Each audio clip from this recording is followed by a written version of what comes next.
Hey guys, welcome to the Commander Lounge. Today we're talking about Pauper again, and these are my basically top 10 reasons why I believe Pauper should be a more popular competitive format in paper.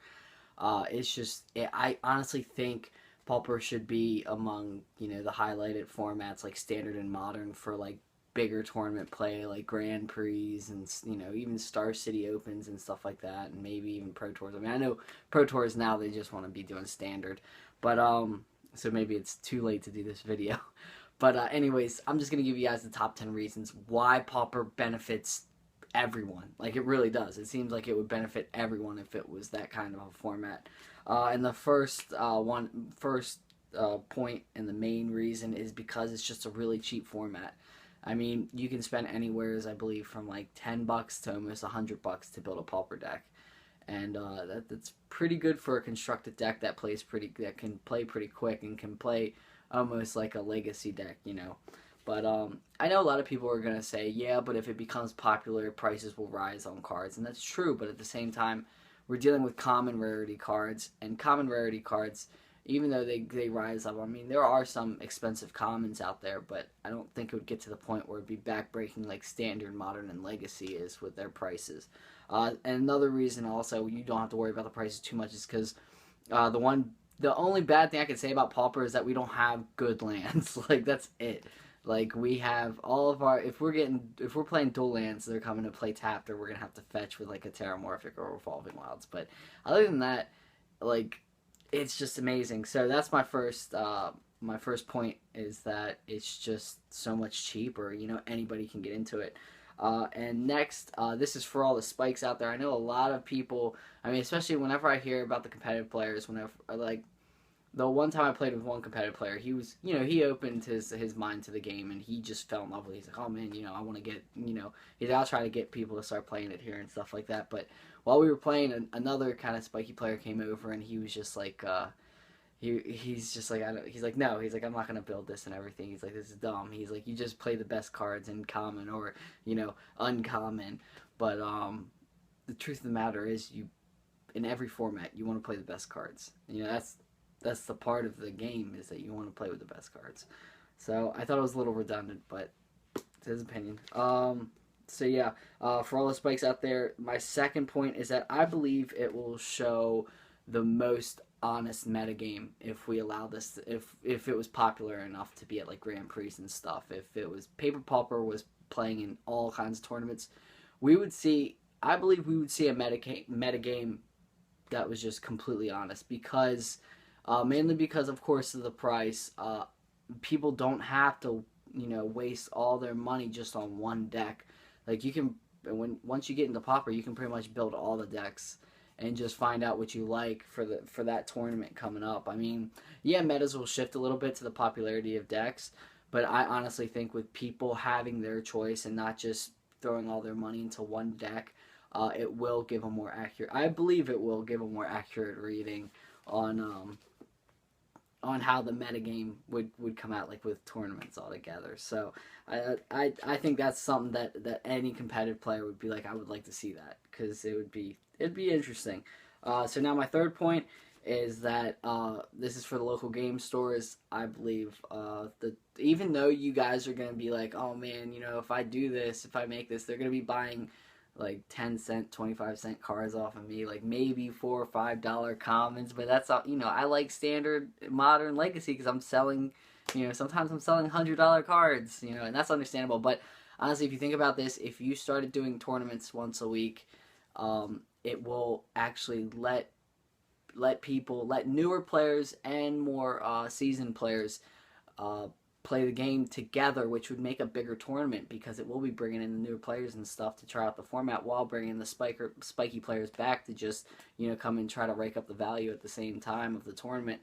I just think you'd have a lot bigger tournaments compared to standard and your weekly standard and modern because more people will be able to make it because there's a lot of budget players out there and this game is not cheap at all. So that's my third point is I believe if local game stores had tournaments, pauper tournaments, you would get a bigger tournament results. There'd be a lot more buy-ins to the tournament. So yeah, my fourth point is A lot of another good reason about Pauper, why getting into Pauper is that a lot of the decks can actually start out. You can start out as building a Pauper deck, and then later on you can actually add to it to turn it into like a modern deck or a legacy deck. Like you can take like Teamer Tron, turn it into actual Tron for modern. You can take like even Delver Fiend and just turn it into any type of Delver deck you want to, like Rug Delver or something like that. Like there's all kinds of options you can do with that. I mean, Affinity, you can do robots or whatever, I guess. So there's a lot of decks that you know are still popular. Like Infect, that's another one. Like they just come off the top of my head. So yeah, there's a lot of cards that you can take and you can actually start. You know, if you can't afford to play Modern or Legacy yet, you can play Pauper with a couple buddies while you're working to get the cards needed to play in Modern and Legacy. Especially now that you can't play proxies, it's you know it's important to get some value out of your cards that you have while you're waiting to build a deck. So that's a good way to do that. So the next point I have is, even though they're just commons, well, commons because some of them were originally printed as commons and moved up to uncommon, maybe even rare, just because of how good they were. You are still playing with the most powerful cards in Magic, even though it's common. Like it's surprising to think of some of the cards that they print in common, like Delver. I think Wizards made a mistake making a Delver a common. Let's see, we got Angler. Like he's really good. Gurmag Angler's insane. Lightning Bolt. Like actually, when I played against that one kid that was real competitive, he's a pretty competitive player. He's like, oh yeah, he's like Lightning Bolt's a common. I'm like, yeah. He's like, yeah, that's insane. That's really good. I mean, you play with broken cards that are banned in Modern, like Ponder and Preordain. Like it almost feels like you're playing Legacy. It really does. Except you look down at your lands and you go, ah. Like that's the only thing you don't like about it, and you want to build your mana base usually to be pretty even, so it stays consistent, so you don't have to worry about fetching for tap or playing tap lands, you know. But I mean, there's just a ton of good spells out there, like Rancor. Rancor is ridiculous. It's broken. It's such a good card. Like so many commons that like Gataxian Probe. Like I can't believe that's even a card to begin with. There's just so many good cards out there that are just in common that make for great competitive play, and Pauper is just there showing it off to everybody right now, especially online. Like everybody's loving online. So that is my fifth point, I believe. Yeah. And now we're going to the sixth point, which is, sorry, I got a list. It gives good players on a budget a chance to shine. Like if this ever became a thing where Wizards of the Coast decided being like we're gonna promote Pauper as much as possible, we're gonna be getting Grand Prix and stuff. This would let some of those people that can't afford the game as much actually afford to play and compete, and there could be some really good players out there that we have no clue about that should be player of the year that's just dug under debt or something like that and should have a little push into the light, and I think that would kind of help. Next point 7, it's a great place for new players to see how they like constructed formats without wasting a ton of money. Like, so I think the biggest problem with people, the biggest thing that kind of scares people away from Magic is, they'll get into it, they start coming in, they may play like a pre-release and be like, oh dude, this game seems pretty fun, and then all of a sudden they hear standard, and they're like, well, I'm gonna build a standard deck. But the problem is that usually a lot of people, when they first get into standard, they don't start out looking at the metagame and stuff like that. They start out just looking at the cards and they brew. Usually that's what I know that's what I did. And the problem with that is when you're brewing, like, unless you're just amazing to begin with, like, you're gonna make mistakes building, and it's not gonna be, especially just getting into it, the deck's probably gonna be garbage.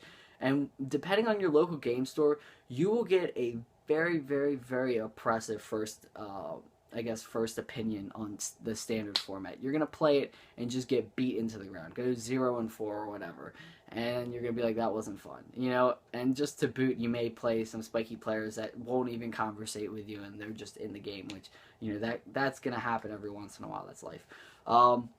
But this is a way. If Pauper was a very popular thing, people could honestly spend, like I said, spend $10 to $100. I know $100 still sounds like a lot for cardboard, but looking at other formats, it's nothing. It's a fraction of a deck.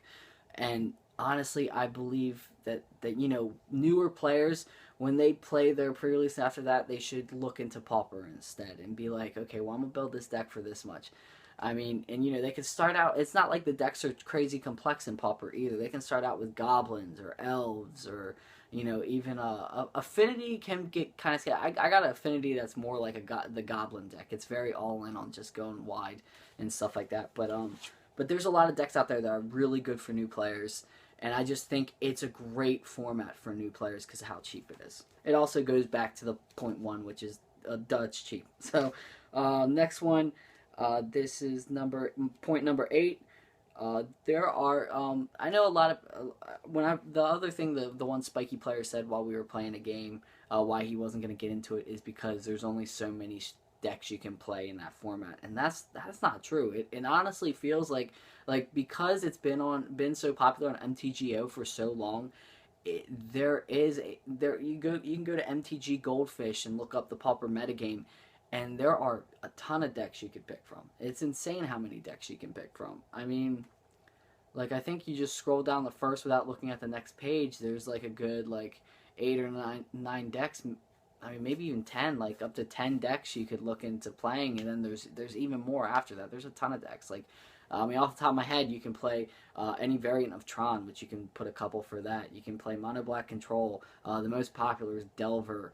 You can play Delver Fiend, or what they call Is It Blitz now. You can play the new Tortured Existence, which isn't really new, but now that they have Sanitarium Skeleton, it could be a thing. You can play Affinity. You can play Blue Black Delver. You can play Blue Black Teachings. You can play Boggles. You can play. There's just so many decks you can play. That's just a piece of what you can build, and then there's you can brew a deck if you want to off of that, and you can also play burn if you burn players like that kind of thing. So there's a ton of strategies to play too. You do have control, you do have because I know with modern, a lot of people were excited for Ancestral Vision because they're maybe we can have actual good control decks now instead of just combo and aggro and all that and mid-range. Now we can have control decks. Well, in Pauper, you have everything. You have combo control decks. You have just combo decks, all in combo decks. You have aggro decks. There are very, very, very good kind of archetypes or strategies out there for Pauper that you can get into to fit. No matter what, you can find a deck that fits your playstyle. And that's another reason why I like it. So now we are on to point 9. It feels like, I mean, even though it's so popular online that it does seem like there's a lot of decks out there, there's always room for innovation. I mean, I know whenever a new set drops, there's always room for innovation with any format, but it feels like with it just being online popular, there are less real player minds out there that are playing, standard, that are playing all the real, popular formats, that they could maybe add in their 2 cents on Pauper and make it even better. Make a couple more decks out there that none of us are thinking of, or as other Pauper players. So I think that's a great point also. And the last one, which I don't know if it applies anymore with how they're treating Platinum, how WotC's treating Platinum Pro players now, but there's it shows that Wizard cares about getting people, people of all financial values into competitive play. Maybe I should have erased that, because right now it doesn't seem like Wizards really cares about that with how they're treating the Platinum Pro players, with how they're making them taking so much money away from them for playing in the Pro Tour. But I honestly think it would be good, if kind of, it seems like a lot of times it's Wizards just keeps on, I don't want to, hate on the creators of the game so much, but it just seems that they just keep dropping the ball on things, they keep on making it worse and worse for other players. But I think this is a great way that they can redeem themselves, to show them, like, yes, like we need to sell packs and stuff, but at the same time, you guys, budget players need a format too where they can actually play competitively, and we can give you guys a nice spot to kind of flourish into the pro community. Help budget players try to get to pro status easier. Basically, I think it would help. If they if they announce in their Eternal Masters, yeah, we want it to focus on this, and Pauper, because we're thinking about making Pauper, clarifying some of the cards that are legal on Magic Online Pauper, but not legal in paper Pauper yet, because there are some cards that are in the gray area, like Chainer's Edict. And if it they announce that Eternal Masters, or if they just wrote an article that said talking about Pauper would be huge, and talking about how they're thinking about you know uh, going forwards with maybe checking it, seeing how it does at like a Grand Prix or something like that, see how popular it gets and stuff like that, and trying to get local game stores to promote it more. It would be fantastic. It would really show that Wizards did care, because I know they're thinking, it's Pauper. People aren't gonna buy packs to build Pauper. They're gonna buy packs to build Standard. But the honest truth is that if you give us a format that's that cheap, we will have the money to not only build decks, but we will also have the money to draft and play sealed. We're still gonna buy packs, but we're not gonna build Standard with them. We're gonna play with them right off the bat. So I really think no matter what, I mean, of course it will hurt a little bit of the sales of boxes and stuff like that because of that, but I honestly think it will bring more players in to love the game. So yeah, those are my 10 points on why I think Pauper should be a more popular competitive format. It should be, I believe it should be at Grand Prix. It should be maybe one day at a Pro Tour or something like that. It should definitely start being at SCG Opens and stuff like that. It needs to be more popular. It needs to be in more local game stores. Everybody needs to start playing it. It's just such a fantastic format, and it has so much room to grow. So let me know what you guys think on my thoughts on this subject. Let me know if you guys have any firsthand experience with any of these points. And as always, like, favorite, and subscribe, and take it easy, guys. Bobble, bobble.